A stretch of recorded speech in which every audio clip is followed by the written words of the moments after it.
2024 has been all about restaking, and it's looking like restaking derivatives all the way down. 2024 has been a very busy year for anyone in the Web3 infrastructure space. This is largely due to the conversation and testing going on around ETH restaking. So what is restaking? The concept is pretty much what it sounds like. The ETH you have staked to the L1 validator can now be restaked to another layer, allowing you to earn extra rewards. This project was started by a University of Washington professor. It has great talent on the team and is one of the largest topics of conversation in the space today. Awesome, reputable team of devs and academics that allow you to earn extra money on the same money? It's great for everyone, right? Possibly. There are a few pros to this, but there are definitely some cons as well. So let's start by understanding what EigenLayer is.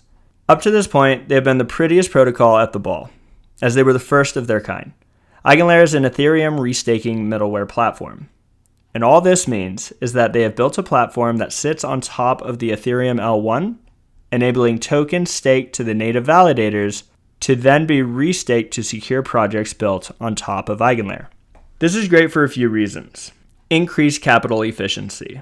Restaking provides a shared security model for projects built on top of EigenLayer. This leads to an increased capital efficiency so projects do not have to bootstrap their own validator set. This lowers the barrier of entry for new projects to get off the ground and can lead to an explosion of growth in whichever ecosystem restaking becomes available. Modularity. EigenLayer has nodes called AVSs.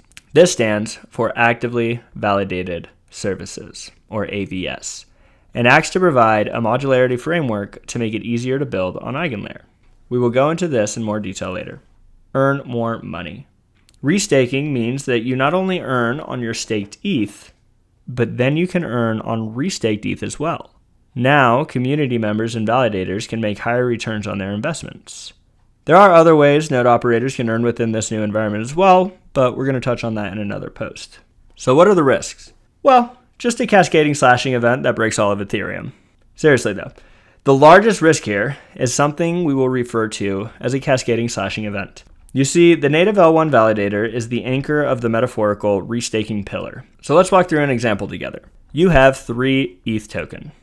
Not enough to run your own Ethereum validator, but you can stake this to a node operator. So let's say you decide to stake your ETH to Lido. Lido is a liquid staking protocol, and when you stake your ETH, you get ST-ETH back. This is the Lido derivative. So now, your staked ETH is earning rewards on Lido's liquid staking network. You get the liquid derivative, ST-ETH, and then stake that ST-ETH to an EigenLayer operator found on the EigenLayer mainnet dashboard.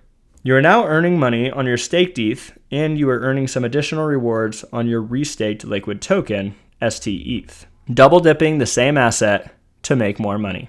Great! You can earn extra money, and you are now providing additional security for the projects being built on top of EigenLayer. Everybody wins. Or do we? Okay. Now roll this thought around in that beautiful brain of yours. If EigenLayer built restaking on top of Ethereum, what is stopping someone else from building restaking of your restaked ETH on top of EigenLayer? And the answer is nothing. There is nothing stopping anybody else from doing that. So it's going to be restaking all the way down. And from my knowledge, there are teams already working on this. This means we will have another ETH derivative, allowing another layer of restaking, then another, and another, and another. This may sound complex, and that is only because it is. So how does this pose an issue? We can look to the 2008 financial crash and mortgage-backed credit swaps. These investments were being packaged up and sold as derivatives to other investors and then packaged up and sold again, essentially betting on the bets that other investors had already made. Once the system was over-leveraged and the underlying housing loans failed, everything above it failed. And we all know how that turned out. This is a challenge we will likely face with ETH restaking. If the underlying L1 validator screws up and gets slashed, then everyone tied to that validator in each and every restaking layer above it will also get slashed. The ETH derivative is tied to the real native ETH initially staked. So you can see how this may lead to some very serious cascading slashing events. And there are now competing restaking platforms coming up to speed to challenge EigenLayer. But this is probably a good thing, as the more ways we attempt to make this work, the better ways we will find we can support it. Thank you for listening, everyone. This is my quick rant on Eigenlayer restaking for all of you today. Before you go, remember that this space is just one large experiment to figure out how we can build better systems than we have today. And we're doing this by utilizing decentralized technologies. So everything that is happening over here for DeFi is pretty much exactly the same as TradFi, but done in a decentralized manner. Derivatives, baby. Hope you all learned something new today. See you later.